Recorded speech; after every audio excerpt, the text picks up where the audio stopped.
Hi everyone, this is Ghalib, and you are watching me live on YouTube. So today I have with me Derek, who is running Mythvision podcast. He talks about the myths in Christianity and Judaism, and I think he has also discussed a bit of Islam. But today we are going to focus on Christianity, and we are going to discuss what is mentioned in the New Testament, and we are going to try to figure out that if the holy personage of Jesus Christ that is mentioned in the Gospels and everywhere, did he even exist? And if he existed, like who is the man behind the mystery? So this is what, because I've seen many of Derek's videos where he has discussed this at length, and I wanted to benefit from the wealth of knowledge that he has. And welcome, Derek. It's a pleasure to have you on with me. Yeah. Thank you. Thank you. Appreciate you inviting me. Okay, so before we start, I'll show you guys Derek's channel, and I've put the link in the description of this video as well. So I'll encourage you to go and subscribe to him, and you are going to learn a lot from him. I have seen a lot of his videos, and I really appreciate he invites a lot of people that I've read a lot, I've learned a lot from. Like I can see Dr. Bart Ehrman here, and I'm a huge fan of his. And like he's talking about the book of Luke and the book of Acts, because both of them are supposed to be thought to be written by Luke. And a lot of brilliant videos that he has been streaming and he has been creating, and I learn a lot from him. And hopefully you guys are also going to learn a lot from him, especially about Judaism and Christianity. And I would also encourage our Muslim friends to go and watch what he's creating, because Islam has borrowed a lot from Christianity and Judaism. Mm-hmm. And he is discussing where Christianity and Judaism got those things, how they came up with these things, and where and how you would be able to understand how these things came to Quran and what these ancient myths were. So subscribe to him. The link is in the description. We are also going to pin it here in the chat. So Derek, it's a pleasure, and the topic today is that we are going to discuss about Jesus Christ. So Right. anything you want to say before we start our regular conversation about him? Yeah. Yeah. I've spent my whole life practically believing Jesus was actually God in the flesh. I believed in the Trinity. I believed in, the Christian doctrines, and was a fundamentalist Christian, evangelical Christian. And for many years, I believed what I was being told from my pastors and the different church leaders, and had a lot of respect in the sense that, like, what they say, they're probably right, and didn't really doubt it or question it. Wasn't really someone that did that, but I did want to go back and really study deep and get deep into what the Bible says. Sorry, I'm pulling the microphone closer to my mouth so it's not as much echo. And so what ended up happening is I got excommunicated from the Presbyterian church after I Oh. became a Reformed Uh-huh. Calvinist. And I got in Uh-huh. big trouble with them for studying a doctrine called full preterism. And just so that your Uh-huh. audience may not know what this is, and they may never know, I and also that's, don't know. yeah, it's a little bit of a Yeah. complex issue to get into. But Christians are waiting for Jesus to return. So are some Muslims. Muslims are saying when Jesus comes, he's going to return. Well, in Yeah. the New Testament, a lot of language throughout the entirety of the New Testament depicts Jesus saying himself and his followers, like Paul and other letters that are in the New Testament, the book of Revelation. All of these texts imply that he's going to return very soon, not in thousands of years, not in hundreds of years. And in some cases, it's pretty explicit. This generation, or some of you standing here, Matthew chapter 16 Yeah. says, some Definitely. of you standing here will not taste death till you see the Son of Man coming with his angels to repay each man according to their deeds, coming with the kingdom. So there's an early tradition that some of the disciples, the early apostles, if you will, if you want to call them apostles, disciples, I'm not going to get caught up on that definition because some Yeah. scholars think Definitely. there's a completely different meaning behind them. But The early followers, the 12, right? One or two, or some of them would be alive at the coming, according to this early tradition. And you see this play out throughout the Gospels. So anyway, I said as a Christian, well, Jesus is true. God is true. Let all men be liars. This is what I Derek, said. you keep on speaking. I just take 1 minute to refresh my stream. No problem. No problem. Yeah. Okay. Okay. So what my belief is that God is true, and his word, I had a presupposition. My foundation was the Bible is true and everything it says is accurate, but men are liars. So maybe the church of men made a mistake. They did not listen to what Jesus is saying in the text, and they keep saying the future. Jesus is coming back in the future.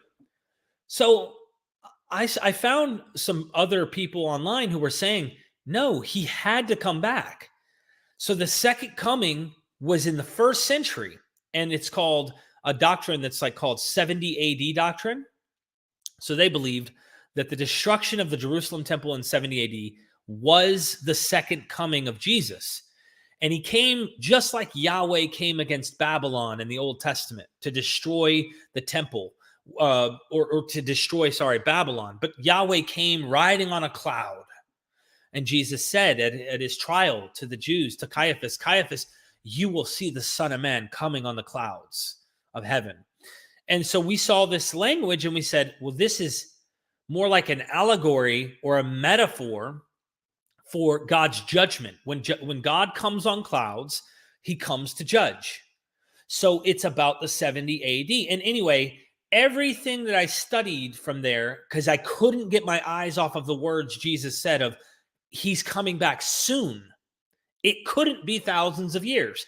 The only passage that I saw was this passage in 2 Peter 3. And every single Christian is taught from a toddler up, when they think the second coming of Jesus is in their future, a day is as 1,000 years, and 1,000 years as a day. So this is their way of saying God's time is different than our time. And at first I'm like, I believed everything the Bible said, but we found a way, because most of the New Testament doesn't speak that way. Most of the New Testament says soon, near, about to, I will not tarry, I am at the door, the hour, we are in the last hour, the dawn is almost, or the sun is about to rise. Like we're right there at the very edge of history, and it's all about to happen. Even the Apostle Paul says, some of you, including himself in 1 Thessalonians, he says, we, including himself, who are alive and remain at his coming will be transformed. So Paul believed he was going to be transformed. He believed he was going to be alive. And we said, okay, I believe Jesus. You good? I can't hear you.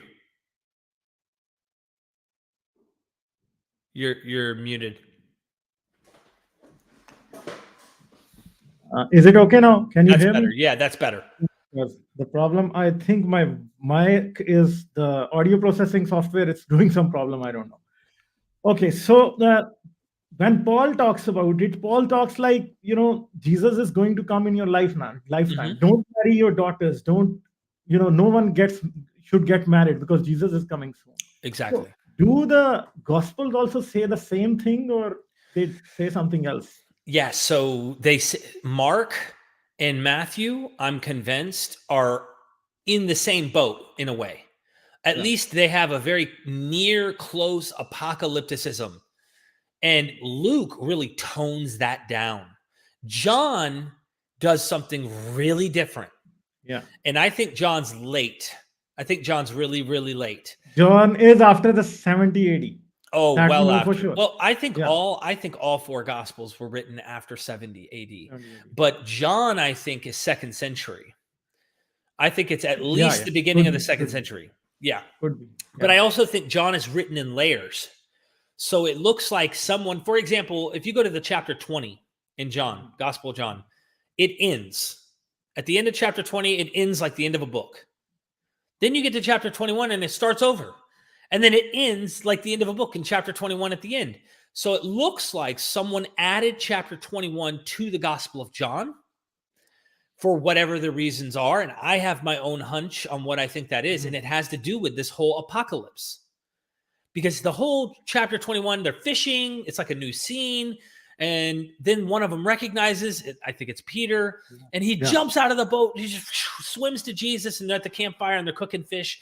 And Jesus, the beloved disciple, rests on his chest. And then here he is, and he says, do you love me, to Peter? Yes, Lord, you know I love you. And then he does it 3 times. Feed my sheep, feed my lambs, feed my sheep. Then he goes on, and he's like, telling Peter how he's going to die, which might be an indication of an early tradition, maybe, that Peter was martyred or Peter was killed, and how. So he tells him how he's going to die. And then Peter goes, hold up, buddy. What about him? Yeah. Is he going to die or not? Yeah. How's he going to die? He's going to survive. Yeah. So then this Gospel of John does something clever. And it has Jesus say, if it be my will that he remains until I come, the coming of Jesus, the second coming, what is that to you? Yeah. You do what you're told, feed the sheep. You do the right thing. Don't worry about him. Then it tells you something even more interesting. And the author's writing it. There was a rumor spreading among the Christians that this man would not die. Yeah. But Jesus did not say he would not die, but that he said, if it is my will that he remains until I come, what is that to you? So the author's already trying to fix the problem of what was said in the other earlier Gospels about Jesus saying, some of you are going to stay alive until I come. So can we assume that this gospel was written at the time, this portion of Gospel of John was written at a time when even John was dead? Past 70 AD, John was dead, and this matter was a problem for the people who had written this Gospel of John, and it was a problem for them to explain that why the gospel is saying that he could live.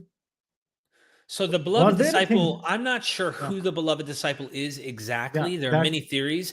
And I also don't know who authored the Gospel of John. No one knows. Right. The church says that's who wrote Mark, that's who wrote Luke, that's who wrote Matthew, that's who wrote John. But this is definitely well after all of these people are dead. You wouldn't insert that, in my opinion. You wouldn't insert that if it failed. I mean, if it didn't fail. So the reason why they put this in there is that Jesus hasn't come back.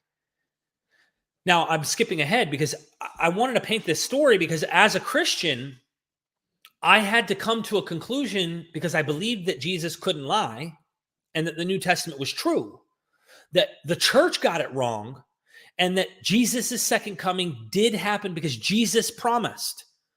And if Jesus promised, he can't lie. So when I went to church, and I had Bible study with the other people, they couldn't answer. They didn't know how to respond. They just started going, what in the world? Like, that makes sense. Like, how do I deal with this? So I got called into church one day, and 5 elders at the Presbyterian church sat down, and they told me not to speak and to just listen.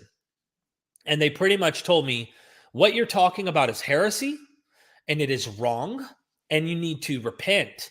And you need to stop talking about this. So they pretty much didn't allow me to give a case or to argue my point. And so I walked away feeling very uncomfortable because I was like, I'm on a pursuit of what's the truth, not what you think is okay because you read these books by reformers in the 15, 16, 1700s. And everything you do is through Martin Luther and John Calvin and John Knox and the Puritans. And I don't care about men's traditions because the Protestants didn't care about the Catholics' traditions. In fact, when they got a hold of all the Catholic miracle claims and they saw what the Catholic Church did, they were really critical. And in fact, they picked it apart and went, that's a lie. That didn't happen. This is false. You guys made this up. Da-da-da-da-da. And that's when they had the split. And they became Protestants. What is a Protestant? A Protestant against the church. The Catholic Church, Right.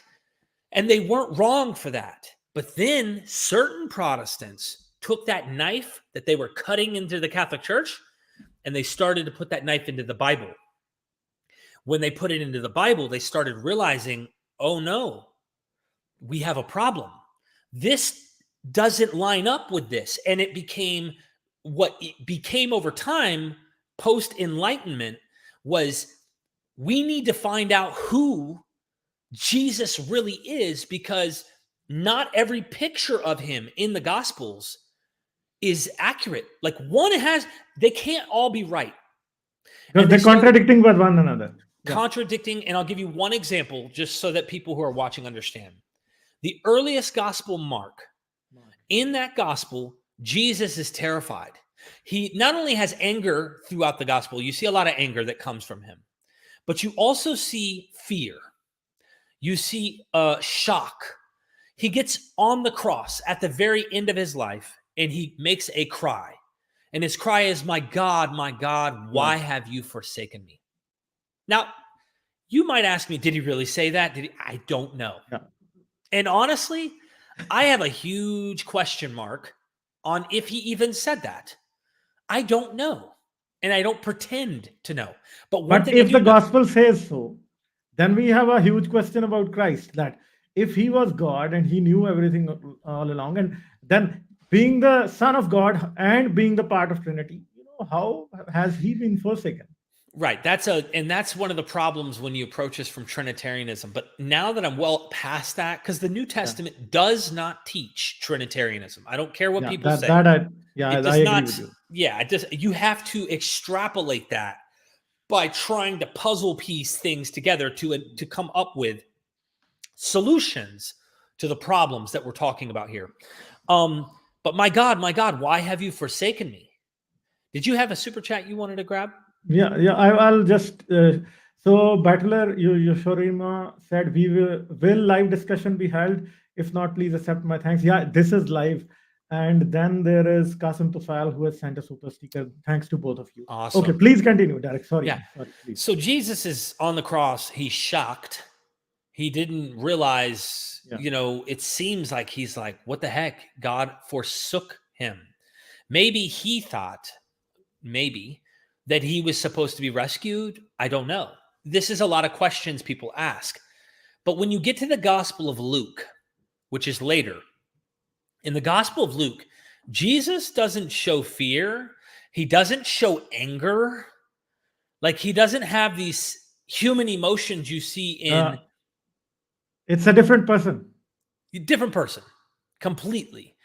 And a lot of scholars that I speak to, and I speak to tons. I mean, literally, my whole show is about academia. And they point out how Greek and Roman, how this author is most likely painting a picture of Jesus to combat, to engage with the gods and the heroes like Hercules and all of the other Greek figures in the world, to make Jesus better than them. And so when Jesus goes to die, what does he say? My God, why have you forsaken me? No. He says, Father, into your hands I commend my spirit. Like he has power, and he has the power to just say, all right, it's time. Give his life now away. you have my spirit here. And it's like, whoa, that's a completely different end to the life of Jesus, where he's not afraid. In fact, he has power over the whole thing. And he's like, here, into your hands I commend my spirit. Now, he can't have ended and gave up his ghost and simply... Christians like that harmonize the New Testament. They want us to believe that Jesus said, my God, why have you forsaken me? Father, into your hands I commend my spirit. They want to put them together. But when you try to do that over and over and over in all of these problems, in these places, it just does not work. You run into problems. So there's a different picture for Jesus. In every gospel, you get a different picture. Okay, so Derek, do you think that any of the gospels can be said that it's more accurate than the others? It is more historical rather than more mythical or legendary. Do you think? So most of the academics I talk to, they think, okay, so first off, let me give you an example outside of the New Testament. Mhm. Plutarch, Herodotus, these are historians. Yeah. These historians wrote things, and they also sometimes would embellish their writings. They would enhance, put legend, add details that aren't there. Their bias would come in, or their accounting of the oral traditions from certain communities. Like there's a community called the Gittai in book 4, chapter 94. I think it's book 4 in Herodotus, where he talks about this god figure named Zalmoxis. And Zalmoxis was like a deity. Well, he seemed to be a man, and he tells a story about people getting immortality and living forever. And then one day he goes down into the cave under the earth, and they think he's gone for 3 years. He comes back up. They thought he died, but they say, oh, everything he told us before is true. There's like this story, and you have to ask yourself, did Herodotus really know this, or did Yeah. Herodotus talk to people who believed something like this and then kind of put this together? Because then he adds his own notes in there, and he says, well, while I don't believe that Zalmoxis is really rose from the dead, or like came out of he didn't believe the story of Zalmoxis. He said, we still want to be honorable and respectful. And he wrote this in his history. My point is, I think that the gospel authors are not anyone who was there with Jesus. Mhm. None of them. I think that they're learning about traditions from people who were Christians, who followed Christ, who believed in Christ, and also were inventing narratives about him. So I say all that to say that if I were to say which gospel was probably more accurate, it would be Mark and Matthew. And I Uh-huh. think that there is pieces in these gospels that may go back to a guy. I used to be a mythicist, and I used to think Jesus was completely invented and there's no historical Jesus at Yeah, all. I was also there at some point in the past. Yeah, and I get it. I understand the position, and I totally understand why people would take that kind of view. You got to get down into very, very detailed material in Paul, and why they say Paul only ever knew of a heavenly Jesus. Yeah. And therefore, they say, since Paul only knew a heavenly Jesus, and we have no other early material from the apostles, that, well, the apostles must have never known of an earthly Jesus. And then they make these cases to Yeah. try and argue that. For me, the most less ad hoc Occam's razor position to me, and this is me, you might be different, the viewer might be different, is there was a Jewish apocalyptic figure Yeah, that was named definitely. Jesus, who was actually crucified by the Roman Empire. Jews may have not liked him, especially if he was anti-temple, as it seems he's portrayed not only in the Gospels, but when we read the Qumran material from strictly ascetic, messianic groups like the Qumran.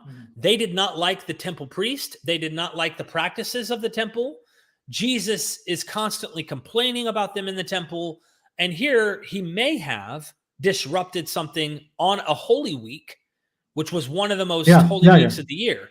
yeah, And the Romans don't play that crap. So yeah. in Because this day, yeah. they were collecting taxes from the people who were in the temple at that time. This makes perfect sense then. And maybe I'm getting ahead of myself here.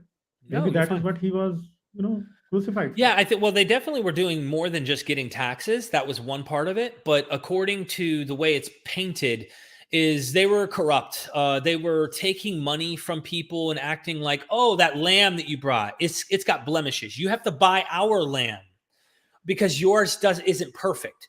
If you bring an offering in the temple to have it sacrificed and it has even the slightest issue or blemish, the priest would say, nope, doesn't count. You have to buy one of ours. Don't worry, we'll take Yeah, yours off of your hands and make you spend money just to buy another sacrifice in order to have a burnt offering.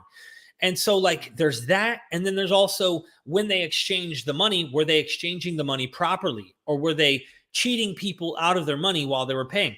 There's all sorts of possibilities that could be going on here. But for me, if you were to ask me who and what Jesus was, I can't be certain or confident in anything that I'm saying to you. But to me, I think we see a mirage in the distance, like we're in the desert and you see what looks like an oasis in the distance. You can't put too much confidence in it, but there probably is something there.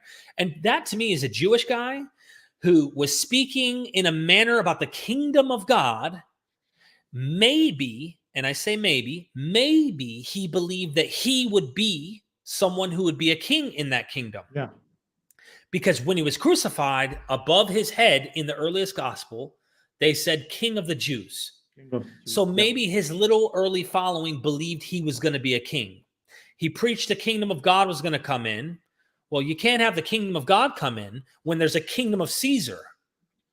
Yeah. And so he gets crucified for disrupting during the Holy Week on Passover. And everyone who reads the histories, Josephus, you can read about what was going on during this week. Also, Philo of Alexandria talks about this, how Pontius Pilate did not play games with Jews. He hated them, in fact. He didn't like them.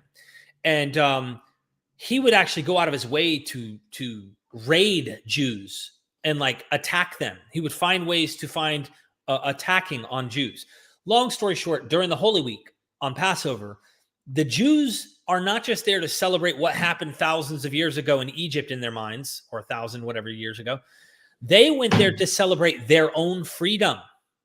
So while they're in there talking about how God brought them out of Egypt, they are also very nationalistic, and they're hoping God will not only did he bring us out of Egypt, he's going to bring us out of underneath Rome, underneath all of these Gentiles, the nations, and we will have our land again, and we will be ruling again on earth as God promised.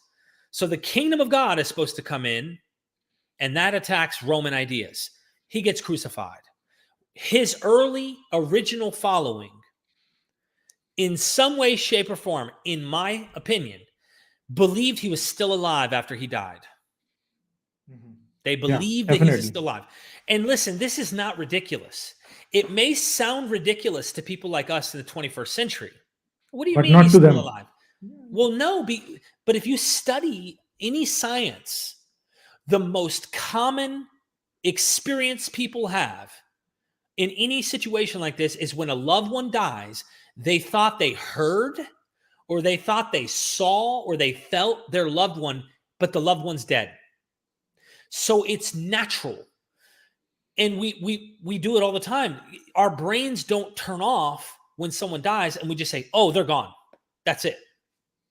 So it's not a huge step to realize why deities or loved ones are still alive. And in those days, when a loved one died, it was not uncommon for you to go to the grave and to bring a plate or bring water or something, because they believe that they're still eating and they're drinking and they're still alive in some way. Well, in Jesus' case, you do have an empty tomb story that gets inserted. Yeah. So they'll go, and, there's no body. Just want to add one thing here. Yeah. If, for a loved one, if you don't see the dead body, you don't believe that they're dead. It is true for many people that I know, because you don't see a dead body. One of my aunts, she never saw my grandmother die. And it was most difficult for her to move on because she was not in the country at that time. So it was the most difficult for her to move on. And sometimes people just deny that, okay, that person is not dead, you are just lying. Mm-hmm. Maybe this kind of psychology also played some role. We don't know. Right. But maybe there was something. Yeah. Yeah. I mean, well, even if they're buried over there, and like the experiences that people are documented by psychologists and people that they come and they say, hey, I need to come talk to someone professional. I keep hearing my husband, or I keep seeing my husband, and I know he's dead. He's in that tomb over there. It still doesn't make them think they're not alive. And so you can imagine some people who may not have seen where they buried him or don't know where he was located, then they believe, oh, he's still alive. They don't know what tomb. The gospel paints it, and not Paul, the early gospel paints it that the Sanhedrin buried Jesus.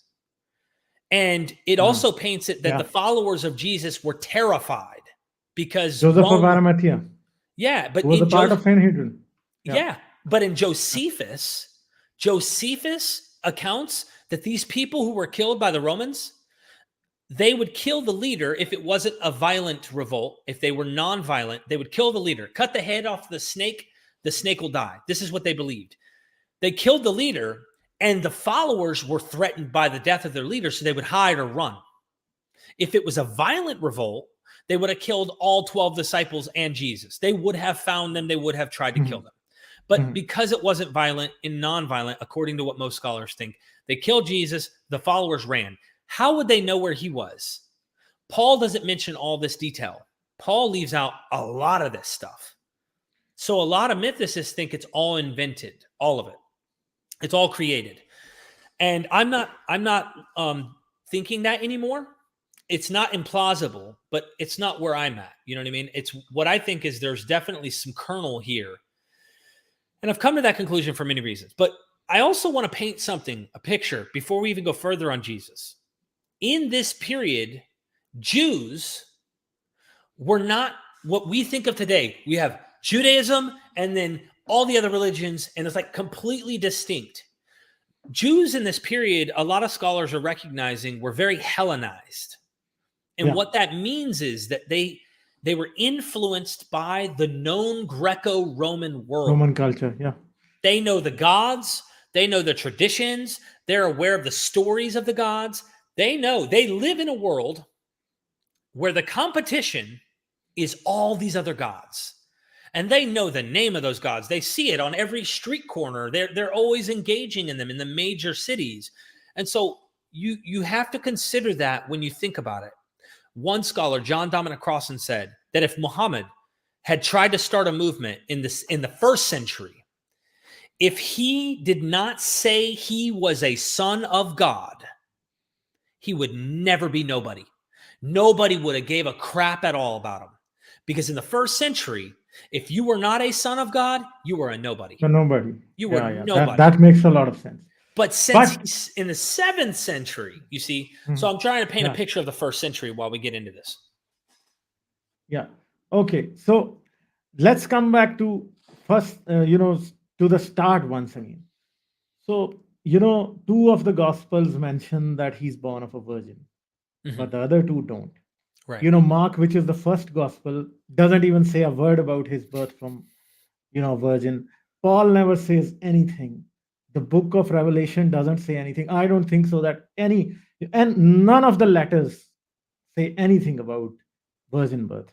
Not from Paul, not from any other disciples. Book of Revelation doesn't say that. Book of Acts doesn't say that. But there are just 2 Gospels, Matthew and Luke, that say that he was born of a virgin. So do you think initially even there was a community that believed that Jesus was born of a virgin? Did any of the disciples even believe that, or this notion comes much later? What do you think about that? Oh, 100%. Yeah, no, none of them. I don't think for a second any of the original followers of this movement believed he was born of a virgin. And I don't think that Paul thought that he was born of a virgin. I think this is a later invention by the Gospel of Matthew or Luke, whichever came first. Most scholars that I talk to think that Matthew came first and Luke came after. But either way, you only find this in Luke and Matthew. Yeah. And even their genealogies contradict. They don't agree. Yeah, there's all sorts of differences. But the idea of having someone born of a virgin fits within the genre of the larger, broader Greco-Roman world. So you want him to be born of a noble birth and having divine precedence to his birth. Even if you read, bear with me here. If you read Suetonius, Lives of the Caesars, and you turn to the chapter that is about Augustus, and you go to read the deified Augustus, you go to read about his portents, which is, the miraculous claims and the prophecies and all that fun stuff. When you go into that, for example, and now I'm just going to read you some. It's really interesting. And now that we are on the subject, it would not be irrelevant to add an account. This is about a Caesar Augustus written by Suetonius, one of the historians, And you would think, oh yeah, if I read Suetonius, I'm going to get pure history, all the facts, right? But we don't. That's not how they write history. Even most historians didn't write the way we think of history is like exactly what happened. No, they write with the style, with the genre that they're taught how to do. So he says, now that we're on the subject, it would not be irrelevant to add an account of the events before his birth. On the very day he was born, and subsequently from which could be drawn the hope and expectation of his greatness and enduring good fortune. When in ancient times part of the wall of Villatre had been touched by lightning, this was seen as a sign that a citizen of the town would one day be ruler. Bolstered by this, the people of Villatre immediately waged war with the Roman people, and on many subsequent occasions too, almost to their own destruction. Finally, however, it became clear that this event had been a sign portending the power of Augustus. Julius Marathus records that a few months before Augustus was born, a prodigy was generally observed at Rome, which announced that nature was bringing forth a king for the Roman people. The Senate, now hear this, in the Gospel of Matthew where it talks about the Sanhedrin are going to try and, or Herod is trying to kill Jesus. Look at this. The Senate, he continues, was most alarmed and agreed that no child born in that year should be raised. However, those whose wives were pregnant ensured that the decree was not registered in the treasury. Don't tell them we're pregnant. Don't tell them we're having a baby or they're going to kill them. Since each hoped that the prodigy referred to his own child. I read in the books of Asclepiades of Mendes entitled Theologigemina that Attia, attending the sacred rites of Apollo in the middle of the night, had her litter positioned in the temple and fell asleep. While the other matrons were also sleeping, all of a sudden a serpent slid up to her, then quickly went away. On waking, she purified herself as she would after sleeping with her husband, and at once there appeared on her body a mark in the image of a snake, and she was never able to get rid of it, so that ever afterwards she avoided going to public baths. Augustus was born 10 months later, and for this reason is believed to be the son of Apollo, the son of a god. Anywho, that's one example. Bart Ehrman has a course coming up this December that's actually on other virgin births. In this case, the snake slithers up, which is a symbol of Apollo. It doesn't say that Apollo had sex with her here, but there are accounts in Plutarch, which is contemporaneous to the times a lot of these gospels in the first century is writing. And Plutarch talks about other virgin births of other gods, not Jewish. So why are they making him a virgin birth? Well, it's the same reason that Muhammad in the 7th century, I'm using an analogy for your Muslim audience, the same reason Muhammad was like, no son of God, because in that time, in that place, they weren't doing that. They wanted to go against these ideas. In the 1st century, you're competing of other virgin births, other sons of gods. And this is why Jesus is painted in this picture. Yeah.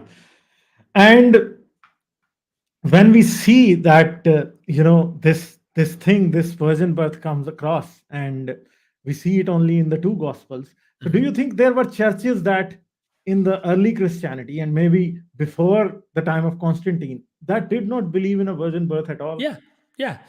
I believe there was a few Jewish groups that did. I am not 100% sure the names of those particular groups, but James Tabor, another academic that I interviewed, talks about early Jewish groups that didn't follow some of these particular views.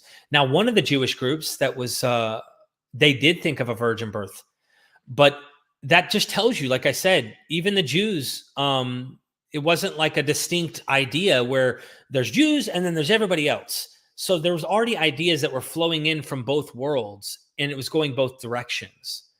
But I've read his book, Paul and Jesus. I've read his book, James Tabor. It's a very brilliant book, I love his books. So please continue. Sorry. No. You asked me a direct question on early before Constantine, if there were Christians that thought Jesus wasn't born of a virgin.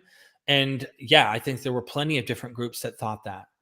Where it gets interesting is the Christology. It's really Was Jesus completely God? And if he was, how was he even a man? This is the stuff that got really tricky. Because I think that, which is written by a lot of scholars, that, every gospel that is there, they belong to different churches. The one that read the Gospel of Mark did not believe in the virgin birth. And the one that, was reading Gospel of John, they also did not believe in a virgin birth. Right. And many churches had only the letters of Paul. They did not even have the Gospels, especially the earlier ones. And maybe the Gospels only became popular later in the 2nd century. We don't know what time around they got really popular. Maybe they got popular around the mid of the 2nd century. Some of the churches were only believing in oral tradition, or only they had a certain letter of Paul.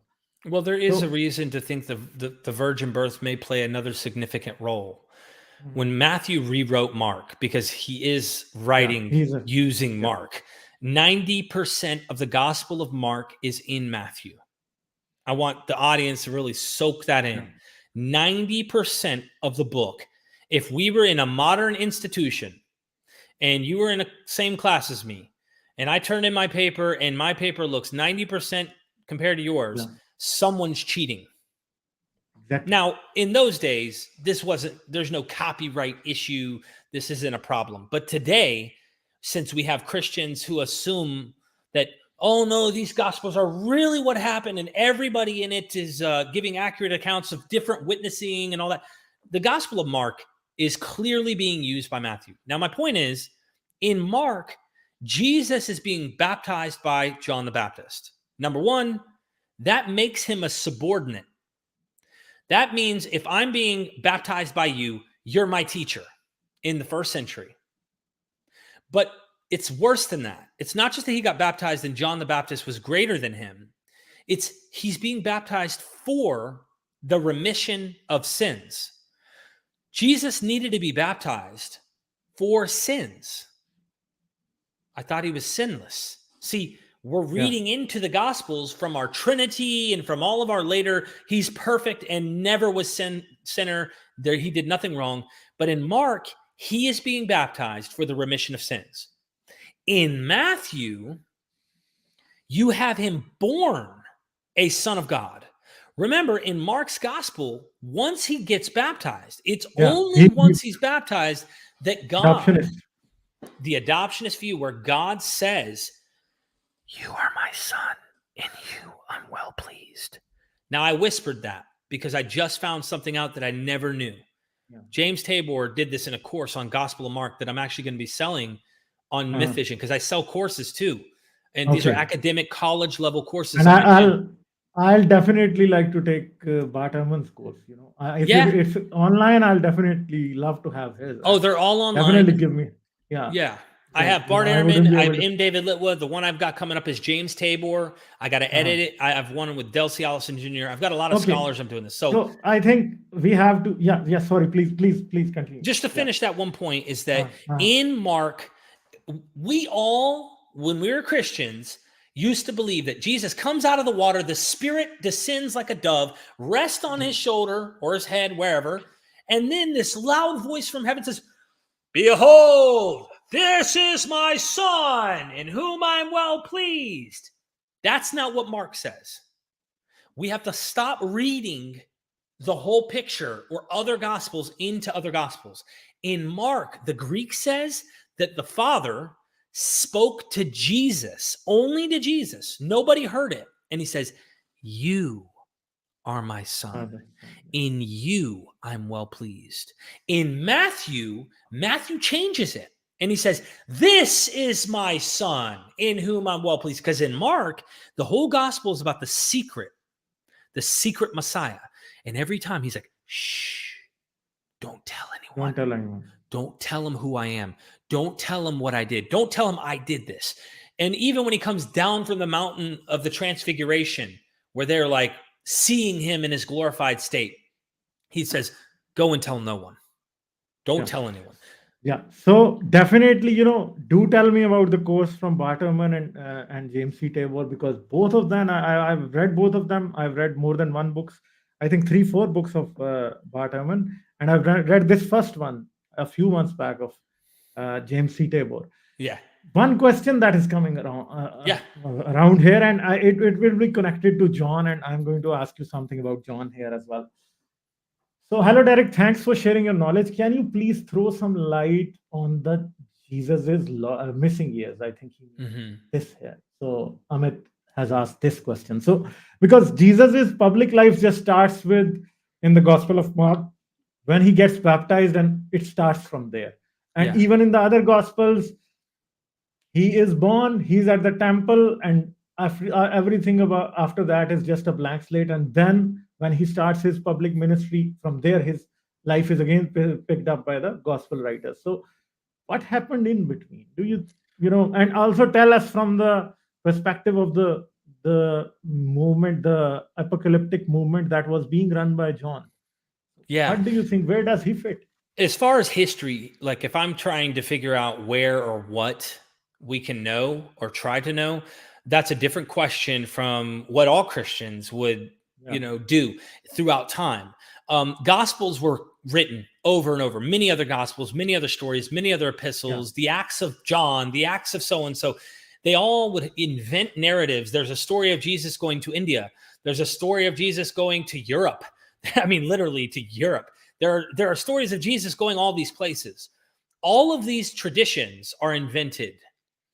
Every single one, even in our gospels, I think. I am convinced that the only thing we probably can try to understand or know is the movement of John and Jesus as adults. And really, if you want to sum up what the gospels really have, is that last week, the last week of Yeah. Jesus' life. That's about it. The only major impact that we have documented is like that last week of his life, going to the temple, and that he had a cult following. Now, I think that he's in an apocalyptic movement, just like John the Baptist is prepare ye the way of the Lord, very apocalyptic, just like the Qumran sect. And Yeah. I look at Paul and I look at John the Baptist, and Jesus comes between them. Paul's Mhm. very apocalyptic. John the Baptist is very apocalyptic. Very important. Why isn't Jesus? I think Jesus is very apocalyptic. So I think if we're talking about the lost years of Jesus, you would have done this with any hero. You would invent a story, a narrative, and the gospel birth narratives. We talk about the virgin births. Those were invented not only to make him someone noble at his birth, but also solving the problem we just talked about in Mark. Because if he's born a son of God, before John the Baptist baptizes him, then he gets to John and he's like, hey, man, I have to do this. What does Matthew say? To fulfill scripture. Not because I need my sins washed away, not because you're my teacher and above me, but because I just need to do this to fulfill the scriptures. That's it. So they find a way And around the problem. And do the Gospels say that John was greater than Jesus? Because that's also one thing. Well, Because that's probably he was a disciple of John himself, and according maybe to James Gospel gives Tabor. us a clue. Yeah, I think in Paul and Jesus he mentions it. Yeah, he I don't know says if that that's that's a the book or somewhere embarrassment. else. Yeah, One of the gospels says, of men born of a woman, yeah, none this is one. greater than Good. John. Yeah, Hold on. Isn't Jesus born of a yeah, one woman? woman. Yeah, definitely. Yeah. And of Yeah, he was. course, yeah. So this was a problem. According to Tabor, he's like, this right here tells you that John was greater than Jesus, according to Jesus. Yeah. Jesus is the one saying it according to the gospel. So it's really curious. It makes you think, like, is this a fossil?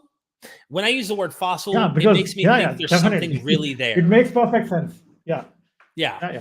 Sure, So please, I please. like to look for the fossils and to see, is that historical? Is there something to it that actually goes back to the real original movement of Jesus? None of that can be proven. People who want that kind of proof are in the wrong business.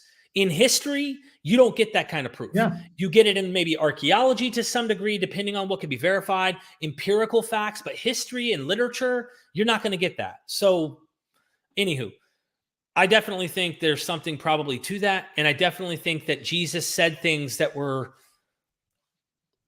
get him in trouble later with the apocalyptic expectation. So he said that the and kingdom of we know God. for sure that John is also a historical figure. John is a historical Yes. figure. Paul is a historical figure. Jesus himself, you know, I now believe that he was a historical figure. We know Right. whoever he was a historical figure. So I think that if there are missing years of Jesus, maybe he was following, you know, John at that time, like Peter was, I or mean, other I don't disciples think were. it's wrong to think he was born in Nazareth. But as far as Yeah. like when he was 12, he was in the temple schooling all the rabbis. Come on. You would say that to make him better and greater and smarter than all the Jews. You would want to say that. But he's not the only young prodigy that taught and schooled everyone. That story I was reading about right here in Suetonius about Augustus. Augustus was like the smartest, wisest, best guy. Some of the rabbis later in the Talmud or the Mishnah, I can't remember, but they would talk about how when the Messiah comes, he will teach us even what each letter means in the alphabet. Like everything, he'll know it all. Well, if you're going to have a Messiah, you want to make sure you say, hey, he knows more than everybody. He can teach you even the meaning of letters and all of that. So this is invented part of the narrative. In reality, this is the interesting part for me, is I want to know, and I'm always curious about this question, if we're granting there was a historical Jesus, then I would want to know, how did he go from just a historical apocalyptic figure with a Jewish following to becoming some deity type figure that is a heavenly being that is being prayed to and worshiped and all of that? How did we get from this guy over here in Galilee who comes and gets killed by the Romans to God? And I know we can kind of paint that picture, but we can't really. There's a lot Yeah. of missing information and we don't have a lot of data. Yeah, because about anything that is difficult to investigate, you know, it is easier to tell what is a lie than to tell what is the truth. Because we can tell, okay, this thing is written in the gospel, it is not historically accurate. Probably this is a lie, but we Yeah. will never be able to tell that what the truth of the matter truly was, because you know we don't have evidence for that. So, Derek, there's a question for you. Yeah. Dear Derek, what was the name of the author of the book you mentioned about Caesar? Oh, right here. Suetonius. So Suetonius was a early 2nd century historian. Well, Cheryl knows that. So I'm reading out of Suetonius, Lives of the Caesars, Oxford World's Classics. It was like $7 on Amazon, $6-7. A new translation by Catherine Edwards. And specifically, I went through the chapter on Augustus, and it's a blast. It really, like that, when I was reading you about the portents and the Senate and all this, it gets even crazier. Like the story about him gets even more wild, and you're like, whoa, what in the world is this? So that's the book. I encourage everybody to read, to learn about this. It's fun. I like to know So, this. Cheryl, thank you for the super chat. Thank And you. Sumotheist is saying, love seeing ex-Christians from across the seven seas come together, not in the name of Jesus, but in the name of reason. You know, that's really brilliant. Welcome, brother Derek. Great stream, Derek Paji, the whale. So Derek Paji, the whale means that, you know, praising Derek here. This is basically from Thank you. our mother tongue, Punjabi. I speak Urdu, but Punjabi is my mother tongue. You know, maybe you live in the US, you happen to know a few Punjabis from India or Pakistan. I don't know. So, Yeah, thank you you know, for thank that you so super much. chat and the Yeah. compliment. I really appreciate it. Yeah. So, Derek, you know, everything comes across. So, who, like, why do you think that the Jews in that time needed to build a Messiah figure, or they they were so desperate to believe in a Messiah figure that would have risen from the dead? What was the need? Why were they so desperate at that time? You know, I know you would have to, you know, improvise a lot here. I'm not Yeah, there's a expecting an lot exact of. answer from you, but We got to go back a few centuries. You know, I mean, there's a book. Bear with me 1 second. I prefer to get books to recommend people. yeah, you are going to put me on a reading path. I don't, you know, When that's Prophecy brilliant. Failed, okay? And Yeah. this is called When Prophecy Failed, Cognitive Dissonance in the Prophetic Traditions of the Old Testament by Robert P. Carroll. It's kind of dry. So he doesn't have like a poetic writing style. It's very blunt and dry, but it's into the information. The contents go into the prophetic traditions in the Hebrew Bible, interpreting the prophetic traditions, the setting of prophecy, the structure of prophecy, the status of the prophet, prophecy and tradition, interpreting prophetic language, the logic and of question and answer, dissonance theory and the traditions, the theory of cognitive dissonance, an outline of dissonance theory. Anyway, I recommend this because according to this author and many others, John J. Collins, you name it, the Jews have been wanting for a long time to finally rule and reign like King David, according to their stories, that King David ruled this united kingdom, and another Messiah figure would come and they would stop having to be under all of these nations. Think of it. According to their own story, their traditions, they were under Egypt. They were beaten up by Egypt, taken in and slaves, and they finally get out. Assyria kicked northern kingdom's butt. Southern Judah was conquered by Babylon. Babylon gets defeated by the Medes and Persians. So they're now under Persia. Persia had a certain plan where they allowed the people to go back to rebuild the temple, and it was part of their political machine. And what do they call him? They called him Cyrus the Great, the Messiah. Okay, so he was a savior type figure of Israel to allow them to go back and build the temple. Non-Israelite, who was a Messiah of Israel or Judah, but either way, they were like hijacking the term Israel for themselves. So here Persia's conquering. Then you get the Greeks. Goodness gracious, Alexander the Great came in. He changed the world. All of the Jews are underneath the Greeks, and they're being impacted. And there's different thoughts about how Jews felt about this. But once the Greeks are gone, the Romans. And so they are finally saying enough is enough. And their patience is running thin. You had what happened with Antiochus Epiphanes in the 2nd century BC with the temple. I think he slaughtered a pig on the altar, which is like the most desecrating thing you can do to the Jewish temple, is take an unclean animal like a pig and slaughter it on their altar. So they are sick and tired of being sick and tired. And their God, see, I believe that all of the images we see about God are reflections of man. So anytime, thus saith the Lord God, it's really what the Israelite or whoever the authors or the priest or whoever's writing this text, what they believe and what they like is what God likes. So God always is the perception of man. And at this time, the Jews are tired. They're sick and tired of being sick and tired. So God's sick and tired. And guess what? God is going to come and change the game. So they start having more of a destiny where it's not a conditional thing. See, in the Old Testament, there are texts, if you obey me, if you do this, then I will do that.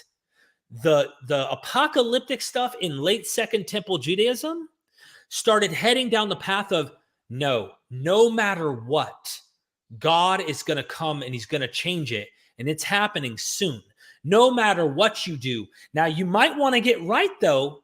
You might want to change your path. You might want to do the right thing now because God's coming no matter what. And when he does, those who are wicked are going to get their butt kicked. I'm trying to be not cuss. Going to get their butt kicked. And and those who are righteous will be rewarded. Yeah. And that's happening soon. So this is what starts to happen. And then 70 AD comes in. Boom. Rome crushes them. Then Bar Kokhba comes in. Boom. Yeah, Rome again. Finally, rabbinic Judaism is birthed after the war in 70. And Jews themselves say, no more. We are sick of the apocalyptic stuff. We're going to get killed. Our families are going to become slaves. We can't do it anymore. And then rabbinic Judaism becomes the predominant Jewish religion. Okay. So, Christians have a very different notion of a Messiah. And this Messiah is, very superficial, I feel. And the Jewish Messiah is a totally different thing. And then Isaiah chapter 53 comes in. Every Christian, whenever I talk to a Christian, they say, okay, Jews don't read chapter 53.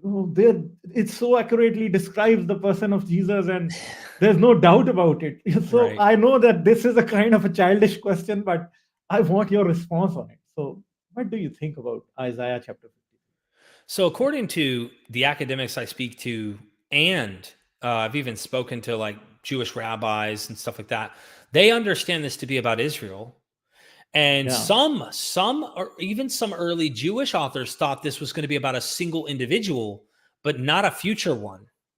So, a lot of them were talking about it like this was going to be a figure back in Isaiah's time that was going to have the government on their shoulder and they were going to do something.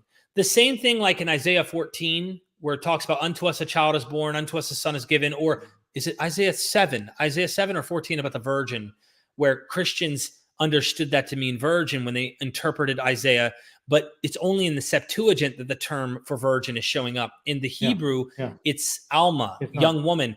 It's not virgin. That doesn't mean she wasn't a virgin. It just means she was a young woman. Well, in Isaiah 53, they think this is Israel, because Israel is a son of God, one of the sons of God. At this point, God has adopted Israel as his child, and even as his bride in some places. So the Christians understand this to be about Jesus, but many Jews say, no, this is Israel. And even if this was about an individual, typically it was understood to be about an individual back then. But I have to say one more piece about this. In the time the Qumran scrolls are being written, Daniel's being written, Enoch is being written, early Christianity is coming up on the scene. It's not really called Christianity. It's just a messianic movement. They are all searching their Bible, and they're looking for secrets that tell them about today. Like today, how often do we see Christians open their newspaper and go, oh my gosh, look at what's going on between Ukraine and Russia. Oh my gosh, read the book of Revelation. And they somehow interpret by reading the book they do that. about their day. This is what the New Testament, during the time in the New Testament, they call it a Pesher technique. Midrashim or something like this is another term. And they looked and they interpreted the Bible through their current context of what's going on in their day. And we do it all the time and we don't even realize it. We do that. Yeah. Because as a Christian, I always used to think, okay, and 9/11 was kind of a thing that we were thinking, okay, maybe this has something to do with the Bible. And everyone was looking up their Bibles. I was a Christian at the time, very young. Everyone was looking at the Bible. Okay, maybe it's the end of times has started, because it was such a huge event.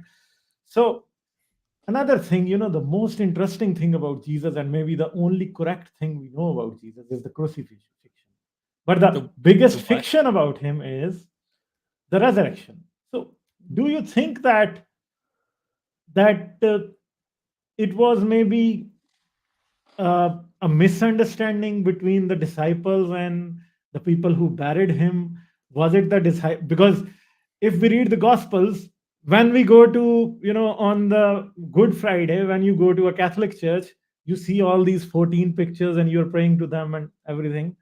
And when Jesus is being buried, you see at least one of the disciples and the mother who is there. But according to the Gospels, I don't think that the Gospel specifically mention who was there when he was being buried. Mm-hmm. So, do you think that even if nobody was there when he was being buried? Yeah. So according to the Gospels.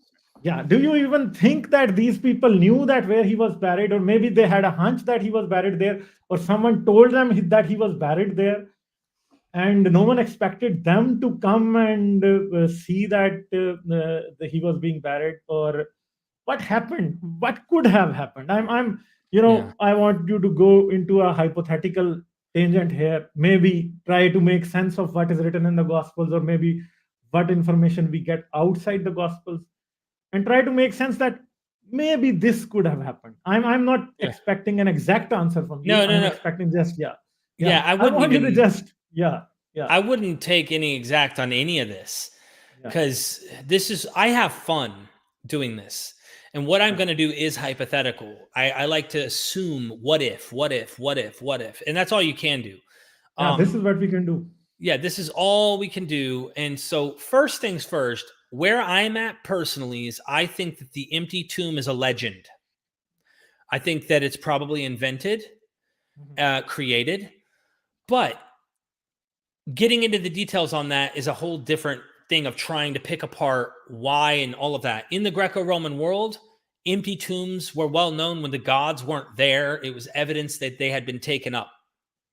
So this was a known thing that if a tomb of a noble, righteous man was empty, that automatically in that Greco-Roman context meant he went to heaven. He is up there with the gods. And in this case, he's up there with God. Now, to get into the detail, let's pretend, for the sake of argument, that there was a real tomb that he really was buried in at a certain place. What happened? That all depends on who is talking, because some academics, one notably says he believes that the disciples stole the body because they didn't want to be wrong. They stole the body and they created the story that he rose from the dead so that they didn't have to work anymore. They worked their whole life. They're hard workers. And if they have this belief and this religion that he really did rise from the dead, they made money and they never had to work again, according to these people, this one scholar. These are serious scholars who think these things. Another one is Dr. Tabor. Now, I don't remember exactly the details of how he paints this out, but because there's a religious law in the Old Testament, Torah, the Hebrew Bible, that says that a corpse cannot remain up. It must be buried before sunset. That's to keep the law of God. Yeah. That on Passover Eve, it's, I think on Passover in John, the days don't even match. There's so many problems. But on Passover Eve, he's buried before sunset. And they go on, they have their Sabbath. And what happens is the Sanhedrin came as soon as they could, and they relocated the body into a permanent spot, at least for whatever, a year or whatever. The body corrodes, and then eventually maybe it gets relocated into a bone box because they believed that the resurrection was soon. And so it is this period of like 100 or 200 years where they buried the dead in bone boxes, and they stopped doing that eventually.